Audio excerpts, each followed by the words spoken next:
वसुधा का नेता कौन हुआ, नवधर्म प्रणेता कौन हुआ, भूखंड विजेता कौन हुआ, अतुलित यश क्रेता कौन हुआ, जिसने न कभी आराम किया, विघ्नों में रहकर नाम किया। नमस्कार दोस्तों, मैं मनीष कुमार और आप सबके समक्ष मौजूद हूं 9th क्लास हिस्ट्री का 3rd चैप्टर लेकर, जिसका नाम है rise of Hitler, Nazism and the rise of Hitler. मतलब सीधे सीधे कहें ये 3rd चैप्टर है, जो 3rd चैप्टर है जो हिटलर से रिलेटेड है। किससे रिलेटेड है? Hitler, Nazism and the rise of Hitler, इससे रिलेटेड है। मैं आप सबको बता दूं, यदि आप इस चैप्टर को तैयार करना चाहें तो थोड़ा सा लंबा चैप्टर है, लेकिन बहुत इंटरेस्टिंग चैप्टर है वर्ल्ड हिस्ट्री को समझने के लिए। इसमें हिटलर और उसके नाजी पार्टी की व्याख्या की गई है, इसमें फर्स्ट वर्ल्ड वार और सेकेंड वर्ल्ड वार की व्याख्या की गई है। तो सेकेंड यूटी मतलब यूनिट सेकेंड टेस्ट के लिए और मतलब फाइनल एग्जाम को तैयार करना चाहते हैं तो मैंने इसका एक कलेक्शन तैयार किया है जो बहुत शानदार है। इस चैप्टर को समराइज करके, और कहते हैं ना कि मतलब हार्ड वर्क करने से हमारे जीवन का उत्थान नहीं होगा, बल्कि स्मार्ट वर्क करने से होगा। हार्ड वर्क जरूरी है, हार्ड वर्क के साथ स्मार्ट वर्क। तो स्मार्ट वर्क का मतलब है कि कम समय देकर बेहतरीन कार्य करके स्मार्ट वर्क कहते हैं। तो आइए हम अपने के व्यू से और प्लस नॉलेज गेन करने के व्यू से पढ़ते हैं। इसके पहले कुछ भाग में प्रश्नों का डिस्कशन करते हैं, इसके बाद हम चलेंगे चैप्टर पे। तो पहला पार्ट है, क्वेश्चन है, आप देखिए पहला जो पार्ट है उसकी बात मैं करूं तो पहला दिया हुआ है कि which of the following, which of these country was related to allied powers, which of the country. दो तरह का फर्स्ट वर्ल्ड वार कहां से कहां तक हुआ। यदि मैं बात करूं, फर्स्ट वर्ल्ड वार हुआ था 1914 से लेकर 1918 तक, टोटल 4 इयर्स तक हुआ था। कितने साल तक? 4 साल तक, 4 इयर्स तक हुआ था। और जो सेकेंड वर्ल्ड वार हुआ 1939 से 1945 तक, ये कितने सालों तक? 6 इयर्स तक हुआ था। तो ये मतलब 4 साल ये और 6 साल ये। बात करें दो ग्रुप की तो पहला था, 2 ग्रुप था इसमें, कौन कौन सा? एक था अलाइड पावर और एक था सेंट्रल या एक्सिस पावर। अलाइड पावर क्या कहते हैं? अलाइड पावर में कौन कौन सा था? अलाइड पावर, ध्यान से सुनेंगे तो एक एक चीज आपको क्लियर हो जाएगा, 10 क्वेश्चन है। अलाइड पावर, और दूसरा था सेंट्रल या एक्सिस, इसको एक्सिस वर्ड भी कहा गया, पावर। अब पावर तो इसमें कौन कौन सा था, ध्यान से सुने। अलाइड पावर में था, अलाइड में यदि बात करें तो रसिया ध्यान रखना, इसके बाद ब्रिटेन, इसके बाद फ्रांस, ये था किसमें? अलाइड पावर में। और बाद में अमेरिका ऐड हुआ, यूएसए, तो कोई नहीं। सेंट्रल और एक्सिस पावर में कौन कौन सा था? जर्मनी, बहुत ही फेमस जहां हिटलर था। इसके बाद ऑस्ट्रिया और जापान, ये 3, और इटली भी था इसमें, वो बाद में। तो ये बातें आपको समझनी है ध्यान से। अब आते हैं प्रश्न पे, जो पेपर में डिस्कस होता है कि देखिए विद्वान बनने के लिए पूरी उम्र है, बहुत पढ़ें, वर्ल्ड हिस्ट्री पढ़ने में मज़ा आता है, लेकिन थोड़ा सा हम सेंट्रल रहेंगे, थोड़ा सा भी पेपर का टाइम है आपका, बहुत कम समय है, तो हम आते हैं अपने पेपर पे फोकस्ड करते हैं। तो पहला क्वेश्चन है कि which of these country was related to allied powers. इन 4 कंट्री में अलाइड पावर कौन था? जर्मनी, ऑस्ट्रिया, ब्रिटेन या टर्की। तो आपको मैंने बताया था कि अलाइड पावर में ब्रिटेन या इंग्लैंड कहते हैं इसको, तो ये है इसका आंसर सी। ठीक है। सेकेंड क्वेश्चन है, ये आंसर है इसका Britain. Which republic was born in Germany after the first world war. जब फर्स्ट वर्ल्ड वार हुआ उसमें भी जर्मनी की हार हुई, तो उसके बाद कौन सा रिपब्लिक का जन्म हुआ? तो आपको मैंने पढ़ाया कि वाइमर रिपब्लिक का जन्म हुआ, ये चैप्टर को एक्सप्लेन किया हूं, आप सबको पता है, वाइमर रिपब्लिक। थर्ड क्वेश्चन है, what is the name of German parliament. German parliament को क्या कहते हैं? जैसे भारत में संसद कहते हैं, नेपाल में राष्ट्रीय पंचायत कहा जाता है, ऐसे अलग अलग देशों में उसके पार्लियामेंट का अलग अलग नाम है। तो जर्मनी में क्या कहा जाता है? तो जर्मनी में कहा जाता है रिच स्टैग, मतलब इसका जर्मन प्रोनाउंसिएशन है तो अलग है, तो इसको कहते हैं हम राइच स्टैग या अलग अलग है, तो राइट स्टैग का मतलब ये कहेंगे, ये ध्यान रखना आपको, जर्मन पार्लियामेंट को कहा जाता है। नेक्स्ट क्वेश्चन है, ये वेरी इंपॉर्टेंट क्वेश्चन है एग्जामिनेशन पॉइंट ऑफ व्यू से, जो मैं आपको रिवाइज करवा रहा हूं। What was the name of the secret state policy during Nazi regime, मतलब नाजी के समय में कौन सा सीक्रेट रीम बनाया गया? तो इसका आंसर है क्या नाम, इसका प्रोनाउंसिएशन है गेस्टापो। क्या नाम है? गेस्टापो। ये ध्यान रखना, फोर्थ का आंसर है गेस्टापो, मतलब योंगफोक नहीं है, रेड आर्मी नहीं है, ग्रीन्स नहीं है, गेस्टापो है। पांचवा क्वेश्चन है, when was Hitler born, Hitler का जन्म कब हुआ? हिटलर के लाइफ के बारे में पढ़ना, उनके जो आत्मकथा, उनकी मतलब जो ऑटोबायोग्राफी है, उसको मीन कैंप कहते हैं, मेरा संघर्ष उसका हिंदी होता है, जर्मन में उन्होंने लिखा था। उनका जन्म हुआ था 1889 में, 1889 में, 1889। ये 1 नंबर वाले क्वेश्चन है, और सीबीएसई ने डिसाइड किया कि 50% क्वेश्चन 1 मार्क वाले दिया जाएगा, चाहे वो एमसीक्यू हो, फिलअप्स हो, मैच हो, इस तरीके से। तो ये बहुत आपको चैप्टर का डाटा कलेक्ट करने में, उससे रिलेटेड या जो लॉन्ग टाइप क्वेश्चन है उसको भी लिखने में आपकी मदद करेगा कि अलाइड पावर में कौन था, फर्स्ट वर्ल्ड वार कब हुआ, सेकेंड वर्ल्ड वार कब हुआ, और सारी बातें कि बताइए। अब आते हैं कि ये 5 क्वेश्चन हो गया। नेक्स्ट कह रहा है, which peace treaty was signed by Germany after the first world वार, जो पहला वर्ल्ड वार हुआ था उसमें जर्मनी बुरी तरीके से परास्त हुआ, और उसको एक बहुत मतलब कहते हैं कि जो सेकेंड वर्ल्ड वार है उसका सीड बीज फर्स्ट वर्ल्ड वार के ट्रीटी में ही था। कौन सा ट्रीटी? ट्रीटी ऑफ वर्सिलीज, वर्साई की संधि हिंदी में कहा जाता है, ट्रीटी ऑफ वर्सिलीज। तो वर्साई की ट्रीटी ऑफ वर्सिलीज कहेगा क्या? हाँ, ट्रीटी ऑफ वर्सिलीज, मैंने यहां पे आंसर दिख रहा है ना उसमें आंसर, तो आंसर ट्रीटी ऑफ वर्सिलीज है, ये ध्यान रखना, यही है ट्रीटी ऑफ वर्सिलीज। कहते हैं कि फर्स्ट वर्ल्ड वार की बीच उसी में ट्रीटी ऑफ वर्सिलीज में इतना ह्यूमिलेटिंग था, इतना अपमानित किया जर्मनी को कि वहां की जनता बौखलाकर हिटलर के पक्ष में उसको सपोर्ट करने लगा, और फिर सेकेंड वर्ल्ड वार की तैयारी हो गई। तो छठा हो गया, mention the country that were in axis power. आपको बताया, एक था अलाइड पावर, एक था एक्सिस पावर। तो एक्सिस पावर में कौन कौन सा था? जर्मनी, इटली और जापान। जर्मनी, इटली और जापान। नेक्स्ट कह रहा है, what was suspended bye Hitler through the 5 degree, मतलब 5 डिग्री एक मतलब जर्मनी की पार्लियामेंट को नष्ट कर देना और अपना आधिपत्य यानी डेमोक्रेसी को खत्म करना। तो फ्रीडम ऑफ स्पीच या कहते हैं कि प्रेस के अधिकार को खत्म किया, इसमें पता नहीं ईस्वी दे दिया ये आंसर। हाँ, 1933 में हुआ था, ये गलत आंसर मुझे लग रहा है। 1933 में फ्रीडम ऑफ स्पीच या प्रेस की स्वतंत्रता, लिबर्टी को मतलब फ्रीडम को खत्म किया था अपना। 9th क्वेश्चन क्या कहा मैंने आपको कि which act gave Hitler all powers to sideline parliament and rule by decree. तो इसका आंसर मैंने कहा द एनेबलिंग एक्ट 1933, ये इसका आंसर है। 10th कह रहा है, ये याद रखना है एक एक की कौन सा एक्ट कहा, तो आप याद रखना एनेबलिंग एक्ट 1933। पार्लियामेंट को और प्रेस को खत्म कर दिया, पार्लियामेंट को डिसॉल्व कर दिया। नेक्स्ट कह रहा है कि what was the concept of lebensraum, मतलब जर्मन वर्ड है तो थोड़ा उच्चारण में दिक्कत है।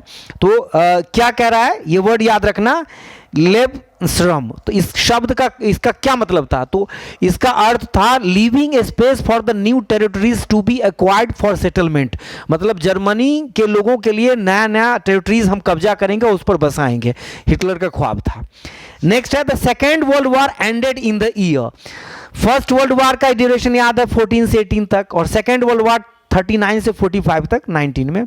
तो 45 में कब सेकेंड वर्ल्ड वार खत्म हुआ? 1945 में द्वितीय विश्व युद्ध खत्म हुआ। The second world war, the country which dropped atom bomb on Hiroshima in Japan, मतलब कौन से कंट्री ने जापान के हिरोशिमा और नागासाकी पे 2 बॉम्ब गिराया था ना? तो यूएसए ने गिराया था। किसने गिराया था? यूएसए ने। कब? एक तो गिराया 6 अगस्त 1945 को, और दूसरा गिराया था 9 अगस्त 1945 को। मैंने बताया भी था क्लास में पढ़ाने के दरमियान कि 6 अगस्त को जो बॉम्ब गिराया उसका नाम था लिटिल बॉय, और जो 9 अगस्त को गिराया था उसका नाम था फैट मैन। तो इतना खैर मैंने थोड़ा जानकारी था तो वो दे दिया। अब हम आगे बढ़ते हैं, आगे बढ़ें थोड़ा सा और देखते हैं। नेक्स्ट क्वेश्चन है 15 तक, मतलब इसमें 15 तक है प्रश्न। एक मिनट, हाँ 15 तक प्रश्न है जो 1 नंबर के लिए मैंने एडजस्ट किया है। इसके बाद 15 से लेकर आगे का जो क्वेश्चन है मतलब शॉर्ट टाइप में, वो लिखने के अंदाज को दिखाएगा कि आप पॉइंट वाइज कैसे क्वेश्चन आंसर लिखेंगे। चैप्टर को थोड़े समय में और कम पॉइंट के जरिए कंट्रोल करने की कोशिश की गई है। नेक्स्ट क्वेश्चन कह रहा है सेकेंड वर्ल्ड वॉर की बात हो गई। Second world war was ended in the कब हुआ था खत्म? 1945 में जो बॉम्ब गिराया था। इसके बाद the country which drop the bomb, तो आपने बताया कि USA, United state of America. 13th है were the main targets of mass killed during the Nazi regime, मतलब कौन इसका मेन टारगेट था नाजी पार्टी का? मतलब सीधी सी बात है किसका? हिटलर का। तो ज्यूज था। कौन था? ज्यूज।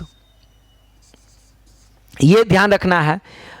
ये है वर द मेन टारगेट, मतलब इसका 13 का आंसर है। इसके बाद कह रहा है 14 में in the year Hitler issued fire decree, मतलब कौन से साल में फायर डिक्री उसने की घोषणा की? हम पहले भी डिस्कस कर चुके हैं कि इसका आंसर है 14 का 1933।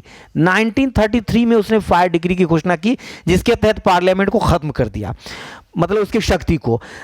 अब लिख रहा है the party established by Hitler was known as, जिस पार्टी का हिटलर के द्वारा बनाए गए पार्टी का क्या नाम था? तो हम कहेंगे जी नाजी पार्टी नाम था। क्या नाम था? Nazi party. तो ये बातें आपको याद रखना है। मैंने इसमें शॉर्ट में आंसर भी आपको दे दिया है इस क्वेश्चन का। पहला का था ब्रिटेन, दूसरे का था वाइमर रिपब्लिक, तीसरे का था रिच स्टैग, इसके बाद है गेस्टॉग, इसके बाद हिटलर का जन्म 1889 में हुआ। फर्स्ट वर्ल्ड वार के बाद जो ट्रीटी साइन की गई उसको ट्रीटी ऑफ वर्सिलीज कहा गया। और जो मतलब धुरी राष्ट्र एक्सिस पावर था उसमें जर्मनी, इटली और जापान था।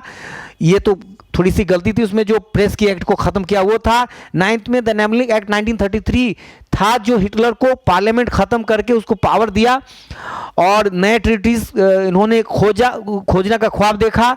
1945 में सेकेंड वर्ल्ड वार खत्म हुआ। यूएसए ने बॉम्ब गिराया था जापान पर, ज्यूज मेन टारगेट था हिटलर का। 1933 में उसने एक्ट लाया और पार्लियामेंट के पावर को खत्म किया और हिटलर के द्वारा जो बनाया गया पार्टी का नाम था, उसका नाम था नाजी। अब हम थोड़े से मैं बताता हूं कि क्वेश्चन कैसे लिखा जाता है।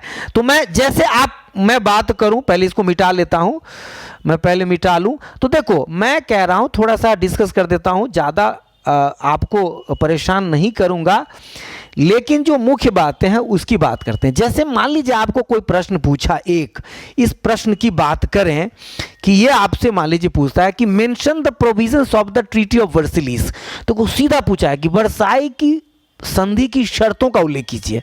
मतलब वर्साई की संधि में, वर्सिलीज के ट्रीटी में जर्मनी को फर्स्ट वर्ल्ड वार का रिस्पॉन्सिबल बनाया गया कि आपने युद्ध किया, आपके कारण जान माल और की क्षति हुई है, इतना वर्ल्ड को नुकसान हुआ, तो आपको भरपाई करना पड़ेगा।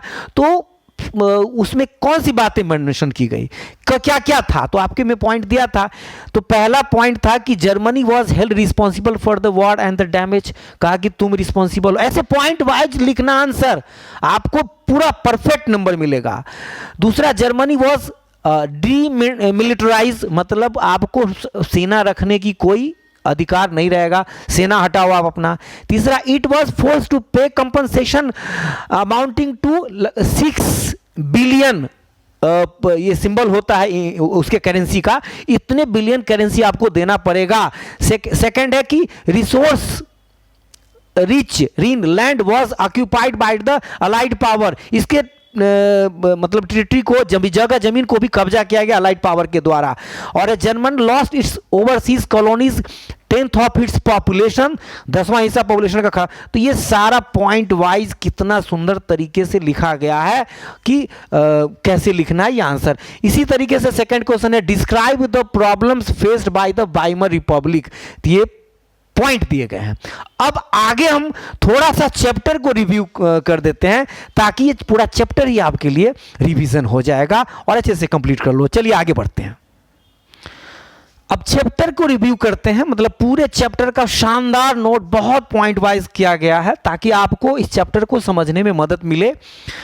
पहली बात जो मैंने कहा था कि भाई फर्स्ट वर्ल्ड, पहली बात तो कि ये कि टिकटॉक टिकटॉक ये नहीं है, ठीक है।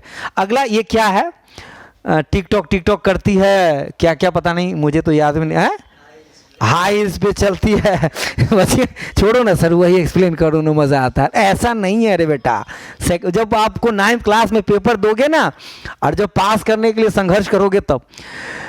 तो फर्स्ट वर्ल्ड वॉर कब से कब तक हुआ था, 1914 से 1918 तक। कितने साल चला, तो 4 साल। इसके बाद इसमें सेंट्रल पावर या एक्सिस पावर इसका न कहा गया, क्या कहा गया, एक्सिस पावर भी कहा गया। इसमें कौन कौन सा था, Germany, Austria and Turkey. Allied power में कौन था, फ्रांस, ब्रिटेन, रसिया और बाद में यूएसए भी शामिल हो गया अलाइड पावर में।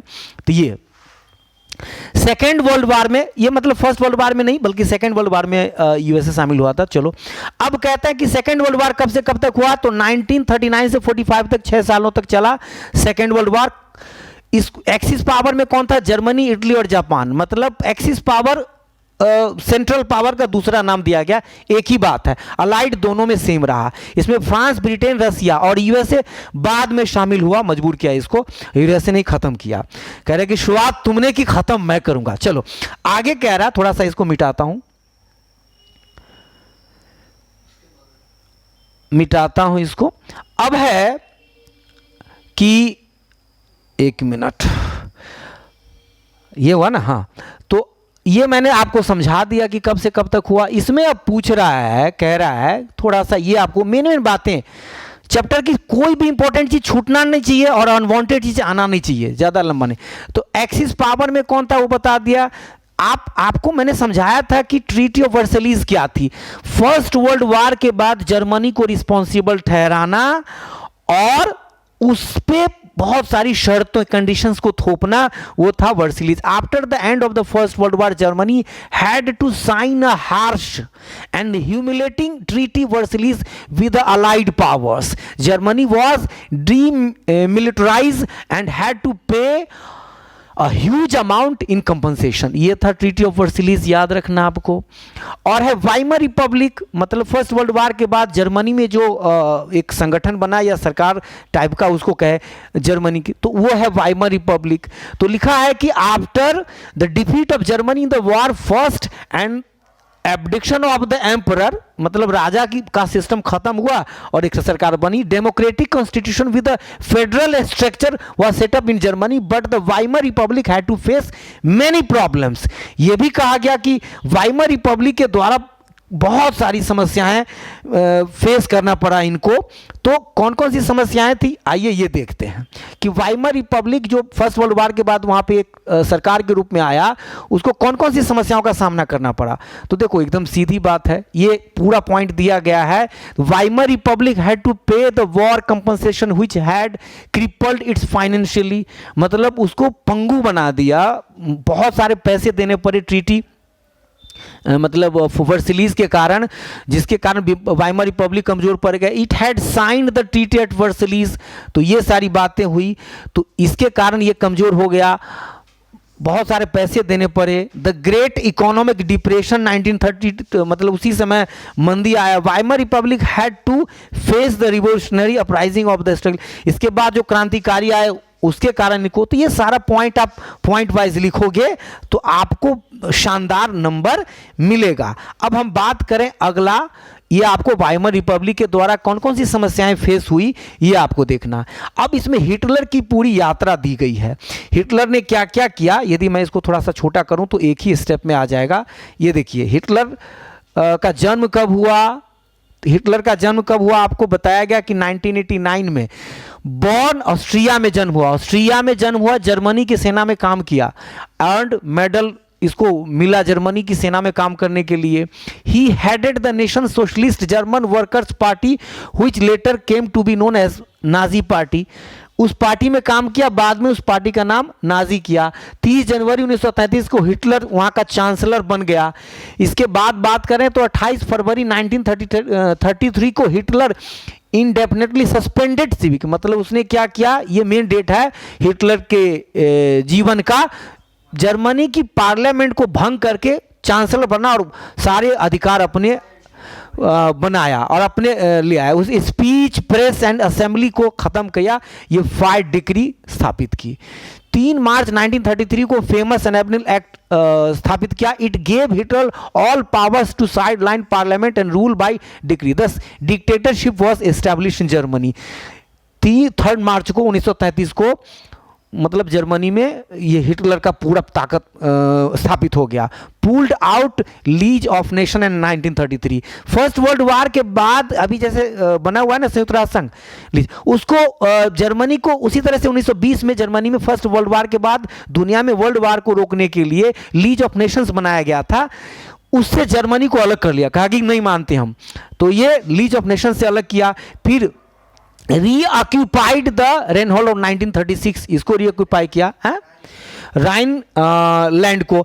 इसके बाद कह रहा है कि integrated Austria and Germany 1938, the slogan one people one empire and one leader, नारा दिया एक व्यक्ति एक राजा मतलब और एक नेता, एम्पायर मतलब साम्राज्य।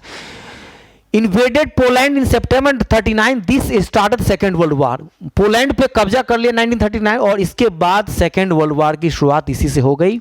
इन सितंबर 1940 tripartite pact was signed between Germany, Italy and Japan. इन तीनों देशों के बीच जो एक्सिस पावर का था, इनमें एक संधि साइन हुआ, they were known as axis powers, जिसको एक्सिस पावर या त्रिपक्षीय संधि कहा गया। Allied powers included France, Britain, USA, मतलब इस तरह से 2 ग्रुप बन गया, union, Soviet union etcetera. He attacked the Soviet union in 1941, Soviet union पे अटैक किया 1941 में, और the second world war ended in मई 1945, अलाइड पावर्स वन द वार।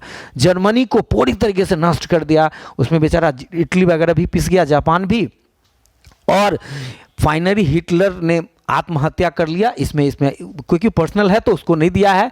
ये है हिटलर का, ये आप बार बार स्क्रीनशॉट ले लेना और देखना, बहुत अच्छे तरीके से हमने तैयार किया और आपको यहाँ पे दिया हूँ ताकि आपको ये समझ में आए।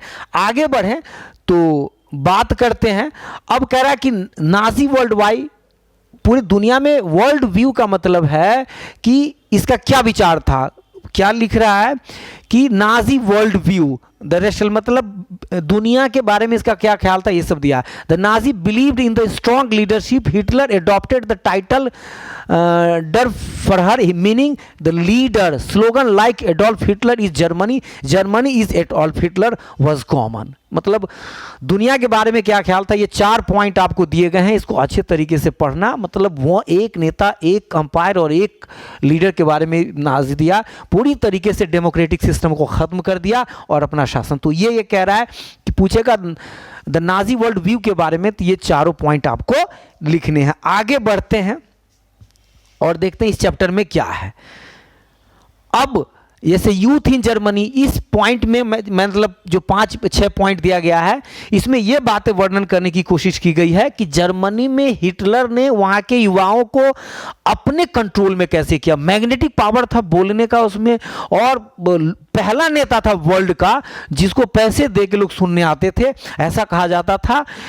उन्होंने दुनिया में, एक और बात है, हिटलर के व्यक्तित्व को पढ़ने और समझने के बाद एक बात स्पष्ट होती है कि उसने बहुत सारे डिस्ट्रक्शंस को किया, मतलब डेमोक्रेसी को खत्म किया। अच्छा कैरेक्टर नहीं है वर्ल्ड के सामने और होना भी नहीं चाहिए, उसे कोई इंस्पिरेशन लेने की जरूरत नहीं है, लेकिन कुछ बातें उसकी थी जो कमाल की थी, अच्छा था। जैसे रावण के बारे में भी आप कहोगे कि बहुत चरित्र का बेकार व्यक्ति था जिसने ऐसा मतलब कार्य किया, लेकिन कुछ बातें थी जो उनकी कमाल की थी, जो साधारण जो अच्छे मनुष्य वो भी नहीं करते। तो इसके लिए मैंने एक पंक्ति लिखा कि हम तो रावण और हिटलर से भी कोई ना कोई अच्छाई देख लेते हैं।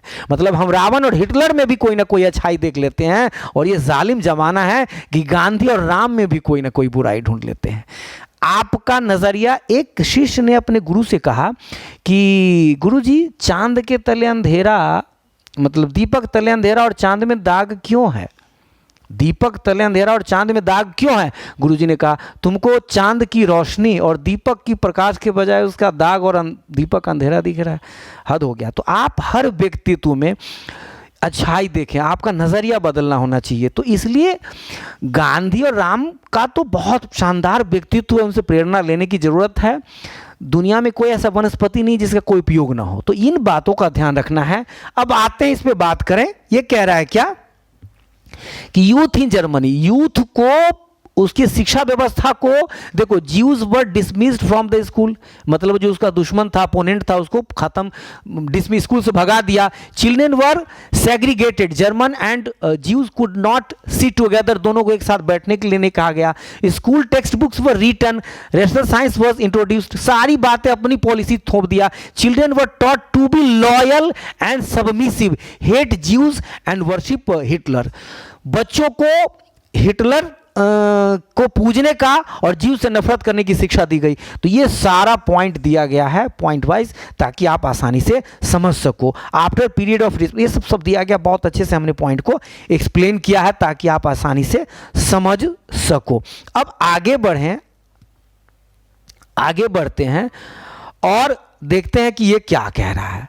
वीमेन इन द नाजी, मतलब महिलाओं को भी प्रभावित किया गया कि वो पूरी तरीके से वो प्रेग्नेंट हो तो उसी बच्चे को जन्म दे जो हिटलर का सपोर्टर हो, अपने जर्मनी के लिए काम करे, जीव से नफरत करे। कुल मिलाकर यही सारे पॉइंट है। एक दो पॉइंट को मैं पढ़ने की कोशिश करता हूं। लिखा है girls were taught to become good mother and rear pure blooded Aryan children.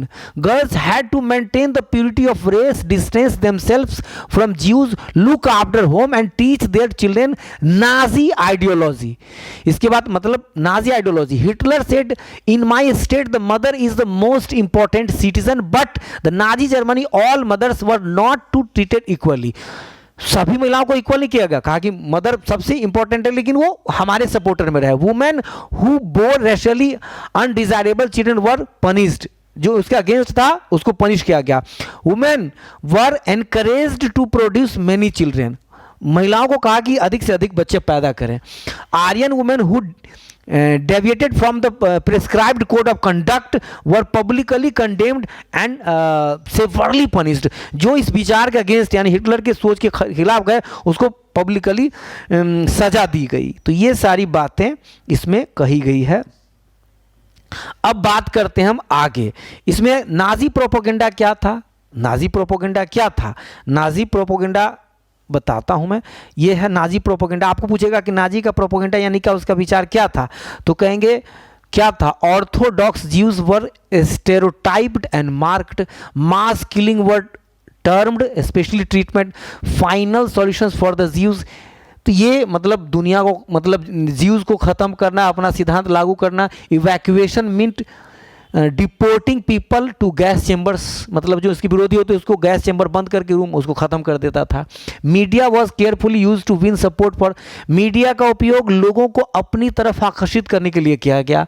Nazi ideas were spread through visual image, films, radio, poster, sketch, slogans and leaflets, मतलब मीडिया का भी उपयोग अपने लिए किया गया। तो ये है Nazi propaganda. If you are asked write the Nazi propaganda spread by Hitler, you have to write this, आपको यही लिखना है। अब बात करते हैं हम आगे।